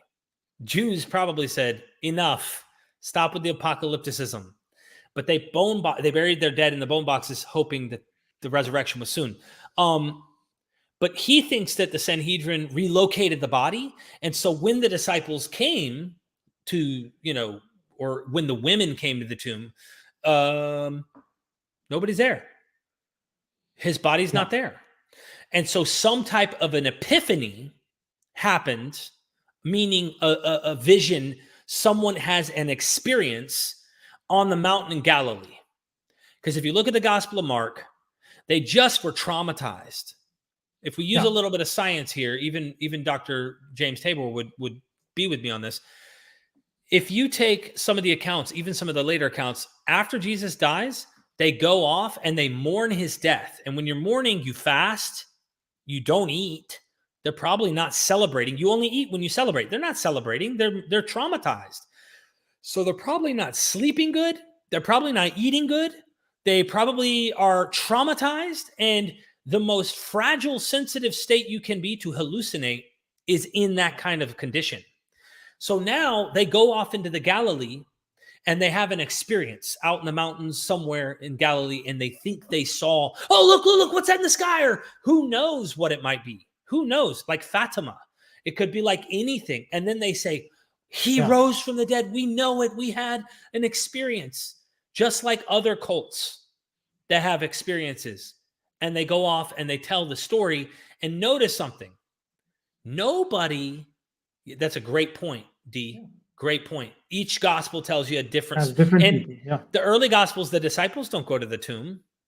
In the later gospels, Peter's running a race into the tomb. Wait, hold on, something's not adding up. Peter and John are having a race going to the tomb. But in Mark, it's like all the it's not even there. Nothing is mentioned. Exactly, and so.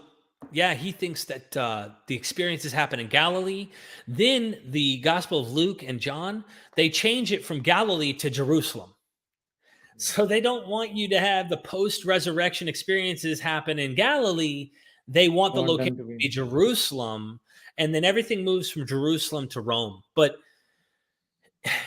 it's like various ideas can come up. For me, it's another possibility. I've thrown it out there as a possibility. I don't know how likely, but what if the Sanhedrin themselves knew that they worshiped and they followed this man so much that they had to get rid of the body so that they weren't, venerating a tomb, and that's what typically happens is like they already had a tomb of Moses or Abraham. I can't remember, not Moses, Abraham. Josephus thought Moses never died, by the way. Neither did Philo. They thought he had an apotheosis and ascended, just like other Greco-Roman or Hellenistic Jews at the time. So there's so many ways to try and chop this up, but the least likely is he really rose from the dead. That is the least probable, in my view. I just want to add one more thing here. They never allowed a tomb for John the Baptist. Right. So we get a clue from there that they never allowed a tomb for him. Maybe they had his head, and we don't even know that they had his head or no. Right. We don't know that. Well, they took him away. Head. Yeah. John the Baptist was killed in the wilderness away because they were worried the people would riot. Yeah. So they had to get him away, according to Josephus. And maybe they did the same to Jesus as well. They didn't want a tomb where everyone is going to come and visit, and then all the political, things are going to rise up. And the Romans didn't want it. The Sanhedrin didn't want it. No one wanted that. No one wanted another Messiah figure to be put in a tomb, and then everyone is coming there, and the Messianic movement, this apocalypticism gets more, riled up. So no one wanted that.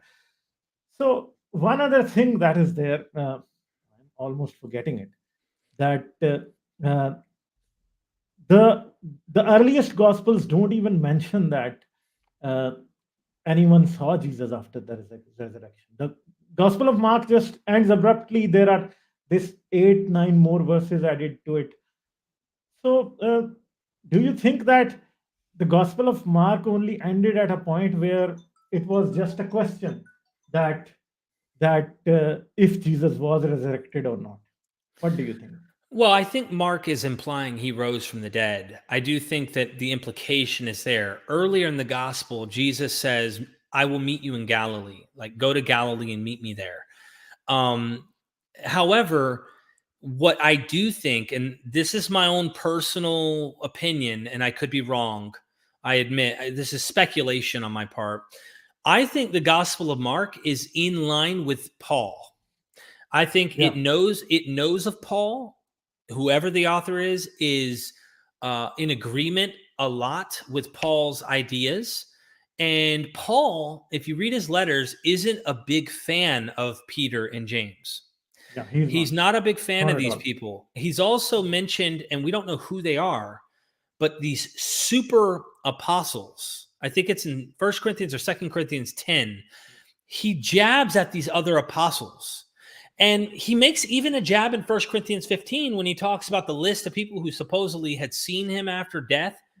And then he says, and least of all was me, but I worked harder than all of them. Like, while he's the last one, he had but he's trying to, say that I'm better than them, or I'm as good. This is what he's trying to tell us. In a way, he's saying, I'm humbly the last.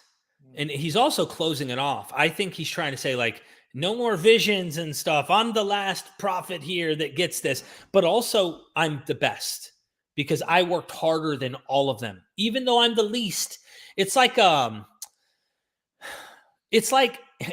but it's like saying I'm the most humble person. I am the most humble person. I'm trying to be humble, but then again, right after I'm humble, I'm telling you how great I am in my humbleness. And that's what I think might be going on in this rhetoric. But Paul does not seem a big fan of the original apostles.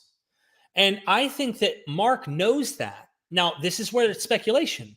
But if you read the Gospel of Mark, everywhere the apostles come up, they don't get it. They never get it. They're with Jesus the whole damn time. They never get it. Oh, you knuckleheads. How long must I be with you?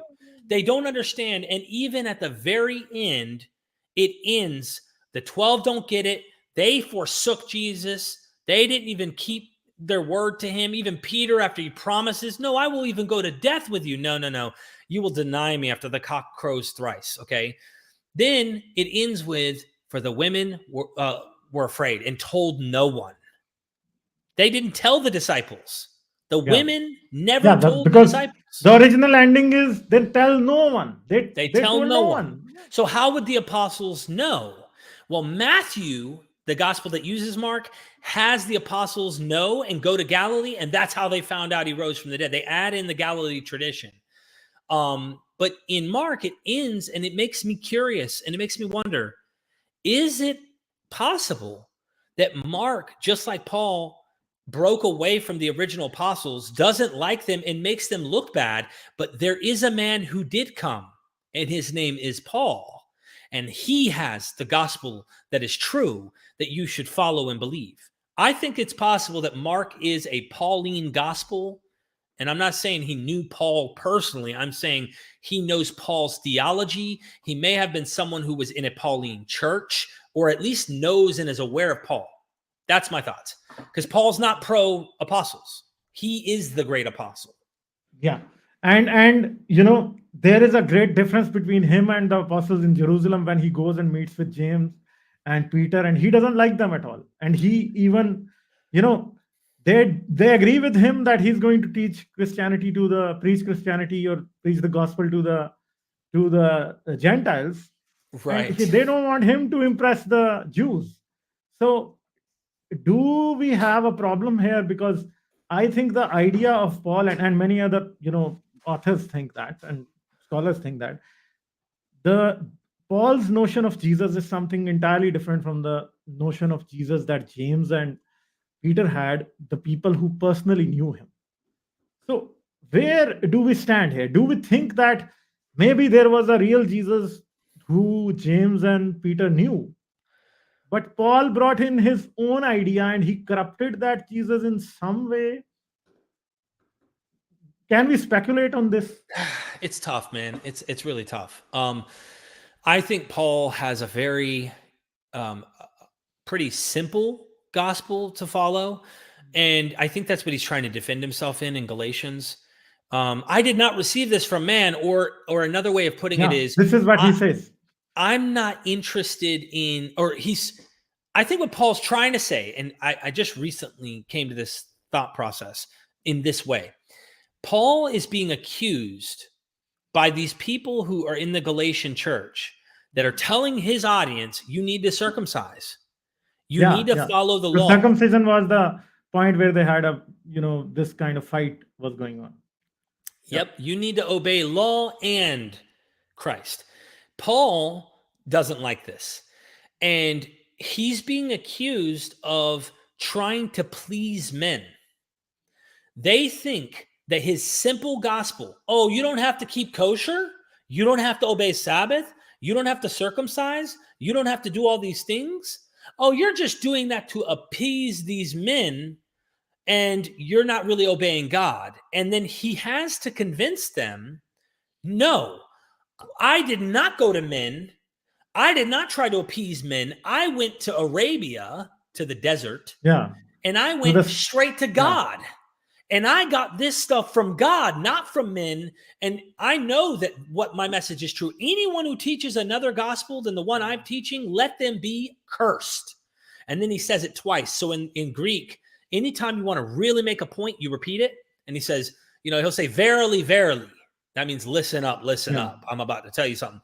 Or he says again, I say, anyone who teaches another gospel than the one I've taught, let them be anathema, accursed. Let them be accursed. And this isn't like today where we would it is, and it's more than this. Today we go, man, curse you, or like, I hate you, or like whatever. We're mad at somebody. In those days, they believed in demons and spirits and they believe in curses. Curses. So he's really cursing people. And like, he thinks there's power in cursing these people teaching other gospels. So it's not just like, hey, screw those guys. It's much more. It's deeper than that. He's saying, I hope that they suffer. I hope that they go through misery in life. Like, he hates them for teaching another gospel to his audience. He goes so far to say, cut off your dick in chapter 5. He's so And he mad, even like, just says cut that the whole thing off, you know? I am your father. No one else is your father. I am your father. He says that. Yes. Yes. And so what do you think who might have the greatest influence on how Jesus is conceived today among all the all the writers Paul among starts it. Paul starts it. I think, well, that's a difficult, complex issue to really nail down. no, but I'm Paul is saying among all the New Testament writers, not outside, just among the New Testament writers. I would say Paul obviously was like one of the most influentials that we have, that we know. We don't know if there were any other ones that were that impactful. He talks about, I am of Paul, I am of Apollos, I am of Christ, I am of, what does that even mean? There's other factions. I think that as far as New Testament literature goes, Paul's a catalyst. He's a huge catalyst in that direction. So I would say probably Paul, but I wouldn't put everything on him, because in his letters, he mentions what scholars call earlier Christologies and earlier traditions about Jesus. When he writes the book of Romans, he's writing to the Roman church. He's never been to the Roman church. So he's writing a letter to a church he doesn't even know, but he knows from someone somehow that they're already people who believe in Christ. And in that very beginning of Romans chapter 1, verse 3 and 4, he says, in other words, in a tradition, that Jesus became the Son of God at his resurrection. Now, you remember what we talked about in the Gospel of Mark. Jesus became adopted as a Son of God because after he gets baptized. And in Matthew, it's at his birth. And in John, it's from the creation of the world forever. So we have a progression. Paul says once he rose again after he died, he became Son of God. Yeah, this is what Paul alludes to. If we read Paul carefully, then we come to learn he doesn't believe that Jesus was Son of God in his life, but rather after resurrection, he was at that point. That may explain why he doesn't really care that much about the life of Jesus in his teachings, because it's the death and the power of Christ seated at the right hand, if you will, or the one that is ascended. That's who really matters. And that, no matter if you think there was a Jesus or wasn't a Jesus, it doesn't matter. If you're somebody who doesn't believe in this, we should all agree that is the stuff that is in our heads. That is the fiction that we tell ourselves. He is really in heaven and he reigns, and that is the belief. But whether there was a guy or not, that's the debate a lot of people have. So you have progression. Just real quick, after he resurrects, he becomes Son of God. After he's baptized, he becomes Son of God. Oh, he's Son of God at birth, virgin birth. Then it's eternity past. He is the Logos. He is forever. And Paul hints at this Christology, and this is a very primitive, early Christology that may be one of the earliest ones that may have been taught by the apostles, the other apostles. But in Paul, in Philippians, there's a debate. There's a debate on this. Was Paul saying Jesus was pre-existent and then lowered himself by coming into earth, and then he dies, lives a humble life, and then he ascends higher than he was before? Or is it saying, and there's some academics who I think they're probably onto something here, in Philippians chapter 2, that Jesus did not think it was something he could grasp to have equality with God. Now, the pre-existent people say, see, like he was a God, but didn't try to be equal with God. But the people that I've been listening to on this idea lately that think there's something else going on, they say this is an Adam theology. So Jesus is the last Adam. Remember the first Adam. According to these scholars, Paul's thinking of the first Adam. And what did the first Adam do? He grasped that fruit, trying to become like God. And he fell because of it. But Jesus, instead of grasping equality with God, humbled himself like a good human and humbled himself. And then when he died, God resurrected him and ascended him to be greater than all. And his name is by which all people will be saved. It's the greatest name under heaven, whatever you want to say. There's Jesus's name is the most powerful name according to this theology. Yeah, because he says that being equal to God, he did not consider, because I usually read the Bible in Urdu, so I don't remember the exact English words, but he did not consider equality to God being a thing of Right. that kind. So, but one last thing, because we are at the end, how did Aristotle's logos become a concept to these Jewish people? You have Mhm. explained it, but still, because you talked about logos, and I want you to explain a little bit more here. Yeah. How did he come into this Jewish worldview, Jewish religious worldview? How did logos was important from there, and it became so important in the Christian theology that So, what do you think This is about that? super complicated to get into, and it's a complex matter that honestly I would want to refresh my memory and reread some of the material that goes into this. But wisdom and Sophia in Greek oftentimes attribute itself to the logos. Logos would be synonymous oftentimes with this, but in Jewish literature, you see this in Philo. And Philo's a Hellenistic Jew in Alexandria, Egypt, and he's using the logos as an idea. This is obviously something that if you go into earlier Hebrew literature, wisdom, the beauty, and it's a feminine pronoun. It always talks about her, she, Yeah, and definitely. this is also what we kind of see with this Holy Spirit. There are feminine neutral pronouns for the Holy Spirit, Holy Ghost. And some people wonder, like, is the Logos the spirit that is somehow engaging and teaching? It's the teacher. It's the word. The word is word, literally. So it's a very complex matter, and if I try to even get into it, I'm going to butcher No. and probably miss. Okay. Yeah, Yeah. but that logos term gets incorporated under Hellenism, and Yeah. Jews start to use it, and of course, Jesus is the logos Yeah. in Jesus the is the Gospel of Lord. John. So it's theology. Okay, so Nuria has asked a question. Yeah, It's a good to little see bit her. off the topic. Beautiful infidels, sorry, off the topic, but Derek, can you shed any light on Lilith? Lilith. She precedes Eve, but is hardly ever talked about. Curious as to why. Yeah. Yeah, Lilith. So Oh, Lilith has come because a feminist has talked about Lilith here. So yeah, yeah. there's a tradition. So there's a Mhm. tradition, and it's obviously not found in like our Christian tradition that we're used to, Yeah. but it's also not only a Hebrew or a Judaic mythology, but it's also a Mesopotamian. So you could find its roots in Mesopotamia where these stories come in. It's usually something you find in the Garden of Adam and Eve, Yeah. where the story goes something like Lilith was the first wife of Adam. I'm not sure how she's created. I think she's created equally like Adam. Like Yeah. Adam's made from dirt, so is she.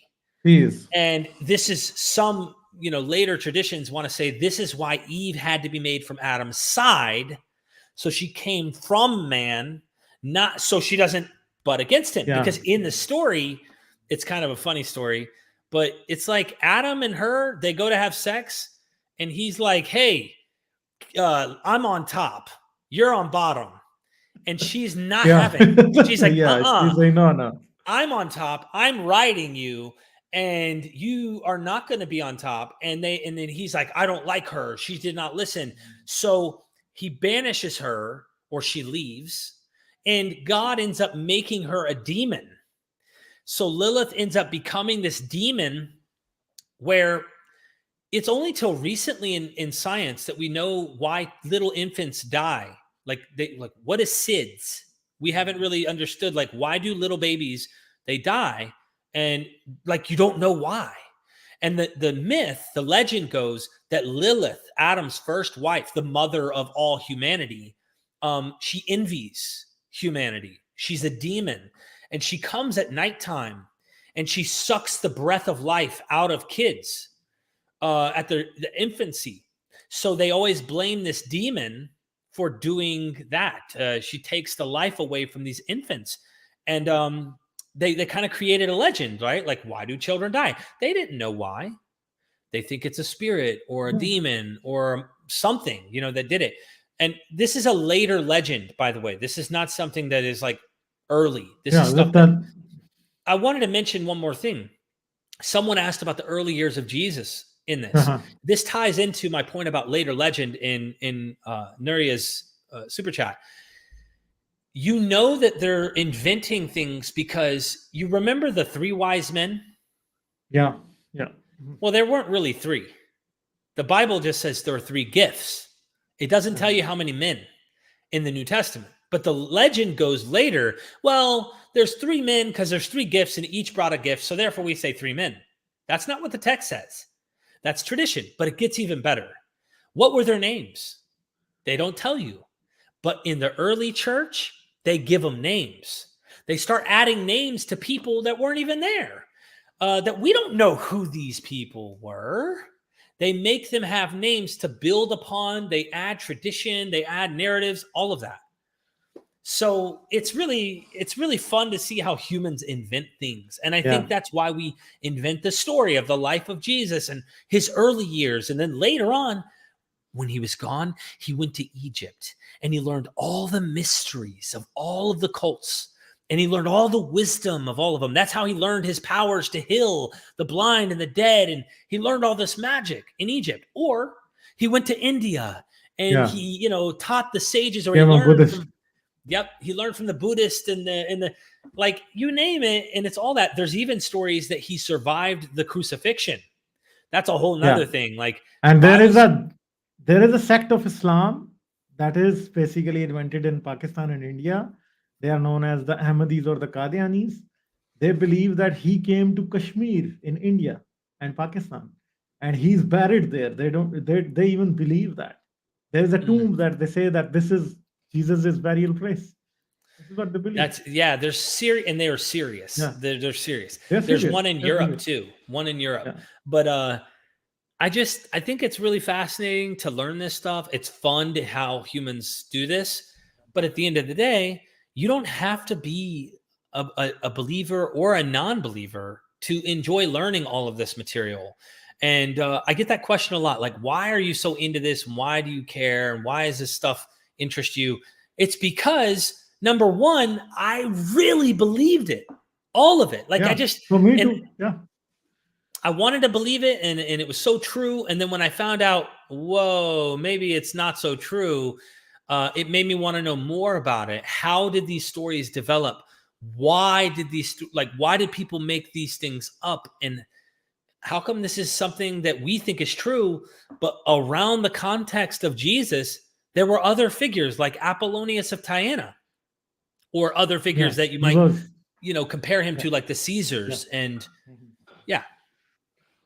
So we are at an hour and 32 minutes. I think this was what was, and I'm really thankful that you were here, and you are here, and you explained a lot to us. And it has been really, there are hardly any ex-Christ or the people who have left Christianity that I know from Pakistan. There are only a very few. And it was really, I really enjoyed talking to you, and there are a lot of things that I learned from you, and I'll definitely read a few books that you even mentioned there. And I'm looking forward to that course by Dr. Barterman that you are going to inform us about. The other virgin births. It's a really, really enlightening discussion. And I also do criticize Islam from the historical perspective a lot. And people don't understand it, that why I'm coming from that side, because I know that how the historical criticism goes against Christianity and how effective it is. So, reading Patricia Crone and Tom Holland and Yehuda Di Nevo and all of these people, Ibn Barak and John Wansbrough. So this historical criticism, the kind that and the textual criticism that is there out there about Christianity, it's still missing for Islam. It's out there, but the mainstream doesn't even understand that it exists out there. Because if Christianity was created, there were people who created it. There were books that were written that present a narrative to us. So does Islam as well. So, Derek, there is a whole thing going on in the Muslim world right now, and people are changing. Internet is the first, still I have to wear a mask because I'm not safe, because there are people who would be willing to kill me because we are criticizing Islam. And at least the Christian world has come to that point, and I hope it never gets reversed, that people do listen to criticism and they are not going to kill you for that. And I hope that that happens in my country as well, in Pakistan as well. And I wish you all the best. I learn a lot from your channel. I do learn listen to the videos that you keep on creating. And guys, I put Derek's channel's link here in the description. So, and I'm going to show you once again. And I'll encourage you to go and subscribe to him, and you are going to learn a lot from him, and you are going to especially understand a few things from the Jewish and Christian perspective that have been borrowed by Islam. Today we talked a lot about Christianity, but somewhere in between you would see the Islamic stance also, because in between some of the alternate versions that of Christianity that were there, Islam adopted those. So Derek, would you like to say any quick words in the end?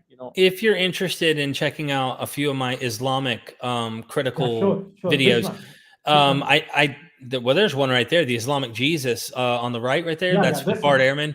That's one right there I've done with him. So this one is the one that is there's many others. True Muslims have correct version of Jesus with Dr. Bart Ehrman. And Dr. Bart Ehrman, I would like you to tell about this video. Bart Ehrman, he's his New Testament scholar. He's all about trying to figure out the historical Jesus. And there's one thing without a doubt that he is convinced is that Jesus actually died and was crucified. And no other way around it, right? And whether you think he existed or didn't, even according to the story, he died, he was crucified. There's only later legends that had developed within the Gnostic world and with the Docetics. We call it the Gnostic world, but like people who are called Docetists that argue that Jesus didn't actually die. It was a trick. It looked like he died. Now, this was developed because he becomes God in later tradition, and you can't have God die. But in the 7th century, this debate is still going on. Now, we don't get into all of those details here, but I've talked to scholars and historians. I have other interviews, by the way. If you want, you can. I need to make a playlist specifically. Go back. I think I do have a playlist. Go to playlist. Do your playlist. Where? Okay. Does it say Islam Mythvision right there, up at the top? Yeah, so this is the playlist. Yeah. That you can see, was Makkah the holy city of Islam? I also discuss it a lot on my channel as well. Islam as others saw it. This is a book that I haven't had the chance to read. It's a brilliant, brilliant book. Yeah. I've read a few chapters of this one, and maybe you should go over this. Are you able to see this, or should I make it a little more bigger here? Oh, it's whatever, dude. It's fine. So I think now it's okay. Yeah. Yeah. But yeah, I have Peter von Sievers. I've interviewed Sean Anthony. I've interviewed a guy right there, Syriac Christians, the forgotten people of Islam, pointing out that Islam would not have conquered and would not have done what it did if they didn't use Christians and didn't have people help them. Like, they love to say how Islam and Allah made us, like the apologetic is, we did it, we conquered, and nobody else has done that. Well, that's not necessarily true. Yeah. Christians helped them. There were Christians that weren't for Constantinople. There were Christians against Constantinople that Muslims united with to fight. But also, you can go to the Mongolians. They conquered more faster than Islam did. The only difference is they didn't push their ideology on the people that they conquered. Islam did. So there are claims that we kind of debunk along the way. Muhammad and the Empires of Faith, that one right there is... who was the Prophet Muhammad? Sean Anthony. So he's the guy who wrote the book recently on the historical Muhammad, and it's extremely critical. Like, if you want to know, I have to read this one. I have to read this. If you have not read this, it is well worth reading, because he takes the same historical critical method that I just kind of described to you about in this video on Christianity in the New Testament. He does it on Islamic sources to try and find out, like, who was Muhammad? Was he a shepherd, as some Muslims will say, or was he someone who was what do you call that person who goes out and sells and barters, and a merchant? A vendor. They don't like merchants. They don't like the idea of a merchant, because then he has to haggle and swindle and like barter, and and lie a little to sell items, and they can't have Muhammad be that way. So he digs into the life of Muhammad, and even gets into some of the later stuff, the legends about the sleepers of Ephesus that we see, where they go to sleep in the cave, they wake up hundreds of years later, and the whole world is Surah Islamic. Kahf in Quran. Yeah, these Chapter are legends.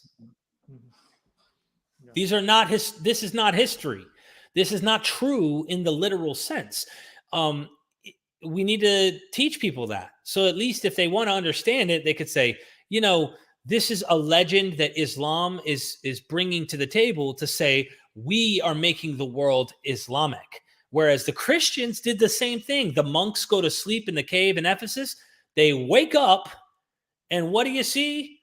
The world is Christian now. It's just another legend. And I want people to be educated to understand. What else do we have there? Oh, you'd have to scroll down. Tell me about this video as well. The Syriac Christians, the forgotten. Did early Islam look? So that's the one that I did with Islamic scholar. Was it Michael?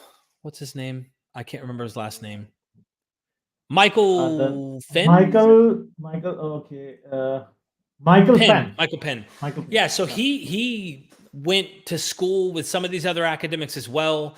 And pretty much he's pointing out about Syriac Christianity, and it has some impact within Islam early on. And in fact, you get to find out like Muslims and Christians, Syriac Christians were intermarrying. There was a lot of stuff that was okay. Yeah, I know about that. Yeah. Yeah, and then later it becomes no. They're like, no, later on in certain leaderships were like, no. And just he wants to point out early traditions in the history and how Syriac Christians played a role in Islam. What else do I got? Yeah. So Muhammad and the empires of faith. This is the one that you talked about, the Mongol Empire. Right. I got to add more. I haven't added all my stuff to here. Did Muhammad lead an invasion into Palestine? Because there is evidence for that. Right. Yeah, there is someone in 634. I presume this is maybe what you're talking about there. Yeah. Yeah. I definitely don't know the answer, but there seems to be non-Muslim sources that are saying this guy led his people into Palestine. And now keep in mind, this is what makes it really interesting is every prophet in the history of the Bible just about either dies or is somehow related to Jerusalem. Jerusalem is the key point throughout the entire Bible, even in the New Testament. Oh, Jerusalem, Jerusalem, how often I would have gathered you like chicks, Jesus says. But he says, you killed the prophets. Always talking about how Jerusalem was to blame. And here comes Muhammad talking about he wants to conquer Jerusalem. Did he lead an invasion on Jerusalem or not? And there's a lot of stuff here to consider. This is a serious academic, and I'm going to be doing more interviews with him at the start of next year. He lives about 4 hours from me now where I live, my new home. I'm going to travel, and I'm going to interview him. He's really good friends with Bart Ehrman. So, yeah. So, this is brilliant stuff. This is brilliant stuff that you are, because there is one thing, Derek, I'll tell you, and I know you know it already, but for the audience, I would again explain it, that no one is doing true scholarly work in the Islamic world. It is the Western world which is taking this lead now again, because the Islamic scholars, even Yasir Qazi, he doesn't know about the historical, but what is the historicity of Islam? At least I have never seen him talk about the historicity. Yeah, he's not going to. And even that time he was on with Muhammad Hijab, and he mentions like, well, listen, we're not supposed to talk about this in the public. He did go through Western school. So I imagine he knows, but faith, cognitive dissonance is powerful. So he's never going to try and speak in a way that I imagine might be critical of his own religion. I can't imagine him doing it the way that he seemed to approach. I'll be shocked if he does. I'd love for him to prove me wrong, but it's the Western scholars that typically are taking a historical methodology and are really just trying to say, hey, we can't trust that. We can trust this. We can't trust that. We can trust this. Whereas most Muslims are like, well, there's certain traditions that they don't agree with, and they would say, well, we already don't agree with that hadith, or these are later traditions, or we don't, this is not a verifiable or trustworthy chain in the link. We don't go with them. And then some of them do. And people like Sean Anthony, people like many of these academics, Robert Hoyland, like you talked about, Patricia Crone and others, they say you can't really trust any of the biography or the tradition that comes later. That doesn't mean, it's like me talking about the New Testament. You can't trust what really or really didn't happen in all of these situations. But if we use a careful methodology, we can figure out something, and we can come to some conclusions, but we don't know. We can't be so confident. So when a person of faith tells you, we know, and Gabriel gave all of this information to Muhammad, it's like, oh, I'm sorry. You don't do that with all of the other religions. You do that with yours. So, but Derek, what is interesting is, like, it takes a lot of human ingenuity to create a religion, and the Christian religion was created by human beings. And it is interesting to learn why they created it, how they created it, maybe what was the reason behind it. And it's a pity. It's such a sad thing that we know nothing about Islam in that way. It's now only the few things are coming out, and because of the efforts of the Western scholars, the archaeological work is not allowed to be done in the Islamic world where Islam originated. And that's such a sorry state of affairs right now. Mm-hmm. And, the fascination in talking to you and the way you explain how Christianity was born, where Christ came from, like who probably he was, who were the apostles. We don't know these things about Islam. We don't even know that if Quran was written by Prophet Muhammad, or if there were more than one authors, and who was the one there. Yeah. So the people you are bringing on your podcast about Islam, I think everyone should listen to them, because as ex-Muslims or as atheists, we want to learn that how Islam also came. I want to know. I said that at the outset. I came into this wanting to know what I wanted to know, and I say this out loud. I want to know where are the human thumbprints? And you have to imagine, in a critical world that we live in today, that is out to use a scientific method where we want to figure things out. No wonder they don't want to do archaeology. They have enough. Their story is all they want. And if they found something contrary to their story, that's not what they want to find. They automatically believe their story's true. And this is why they're not doing digs right there in Saudi Arabia. They're not doing digs right here where everybody goes to worship and take the pilgrimage and whatnot. I talked to Robert Hoyland in one of these videos about that. And I said, look, I have read one of his books. Yeah. I said, why aren't they doing the digs here? And he goes, they already have their conclusion. You don't need to discover.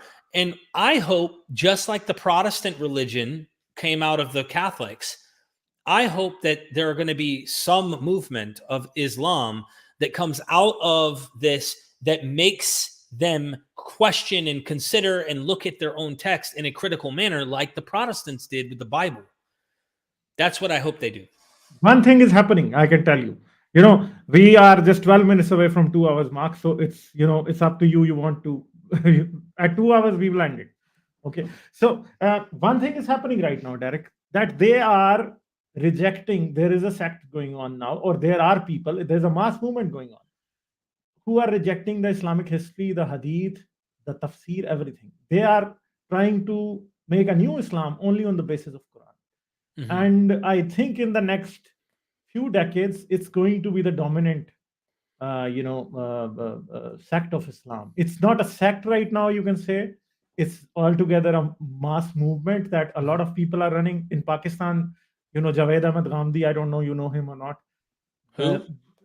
Javed Ahmed Ghamdi. I don't know if you know. I don't know. Yeah. He's the one who is the proponent of this. There's another guy, Allama Pervez. He's dead.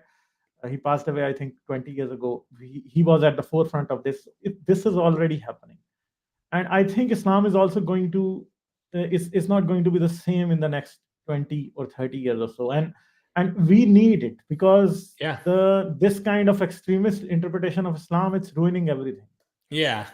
The hadith really allows for a lot of that. So I'm Yeah. with you. I mean, depends on what you accept and what you don't accept. But yeah, I want to get people to be educated. And I think the more educated they are and understanding how ideas evolve, where these legends come from, Dul Qarnayn, Sleepers of Ephesus, the traditions of Jesus, turning clay birds into living birds, that is not something the angel Gabriel gives anybody. The Yeah. tradition that the Pseudo-mass- angel Gabriel gave that to him, that's a tradition. That's not like Christians lived down there at this time, and Jews.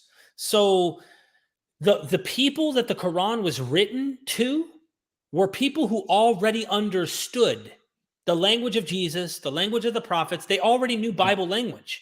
This wasn't new. This was something they already knew. Now, there was stuff that they may have done unique for this movement, but they know about Moses. They knew about Abraham. They knew about Jesus. They knew all these traditions. It wasn't like the angel Gabriel came out of nowhere, gave a guy, and then he comes and he goes, all right, now I'm writing this. Hey, do you know who Jesus is? Oh, you don't know who he is. Let me tell you about, they already know. Because Yeah, who Jesus is. the way it's written in the Quran is like the Yeah. audience already knows Already these knows. things. So yeah, there's a lot of stuff to start considering when you look into it with critical eyes. This doesn't mean we have to be mean or try to be bashing. You don't have to do any of that. You can just come at this being such a nice human being and find out how human Islam, Judaism, Christianity, Hinduism, you name it. You can find out the humanity behind these things and appreciate the clever, how smart and slick and smooth and how traditions evolved and stuff. I have fun doing that, man. Yeah, And but yeah. bashing is easier. So most of the times we do the bashing as well. Your kind of Yeah. approach is very difficult. I know. And you have to learn a lot. You have to read a lot. And the bashing is the easier thing. And Islam has a thing that it's very easy to bash because Yeah. there are so many things that are it's so much nonsense there that you can bash them on anything. I think that And it's a form of ignorance on my part to think when we have to bash rather than educate and try to understand. I agree with you. It shows the ignorance, So it's good to try and learn and humble I'm also yourself. guilty of this. I'm also me guilty of too. this. Me too. Sometimes I do because I get impatient. Yeah. I get impatient, but you got to try, you got to try to be that way because the scholars, between you and me, one more thing, between you and me, when I talk to some of these academics on Islam, behind walls where they don't talk publicly, they tell me like it's a sad state of affairs and a lot of this stuff is not good. And we sometimes have laughs, but they have to be mature and carry themselves in a manner that is being decent, even though they think some of the beliefs are crazy and not true, So Fuzzy Serial is saying Ghalib Kamal and Mythvision, you guys should talk to Shadi Nasir. I don't know. Oh, I'm already Shadi Nasser. Yeah, Shadi Nasir. When you pulled up my list, I have an interview that I did with him. I have to get him back. In fact, I communicate with him all the time, and I told him that I need to get him on to talk about pretty much to go into the tradition of the text and what's going on, because he did an interview with Gabriel Said, which is a Catholic Islamic scholar, and that was a phenomenal interview. So I want to have him back.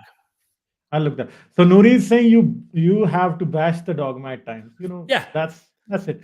So Derek, it's a pleasure. Anything in the end you want to say before we end?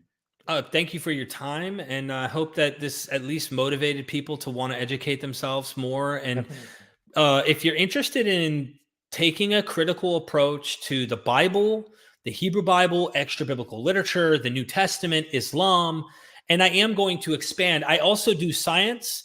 So for people who want to come and learn about evolution, they want to know why we believe in gods. Why do humans believe in things that they can't see? All of that stuff, like I get into all of it. And eventually I hope to study the mythology of Hinduism and to Yeah. go into their stories and pick apart using a critical methodology as well. I want to do all religions. I want to be fair. Yeah, Derek, those are dangerous waters. Hinduism. Yeah. You start talking about them, and they give you the shit of a lifetime, because Well, I they don't. told me the most on social media. Well, I'm not interested in engaging with fundamentalist Christians. I'm Yeah. not interested in debating. I'm not interested in debating. Well, mostly Jews don't care to debate this stuff. They're pretty chill. Even the ones that are radical don't really get involved that much. Also, Muslims, I don't engage and try to like debate Muhammad hijab or try to like. I don't waste my time. Yeah. It's a waste of time. That way, when I enter Hinduism, I don't care to engage with Get apologists. on Wendy Doniger and people like her. Wendy Doniger, she's an authority on Hinduism. You should reach out to her. Who? Her, Wendy Doniger.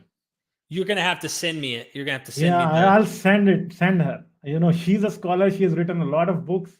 She's the one who translated the Vedas into English.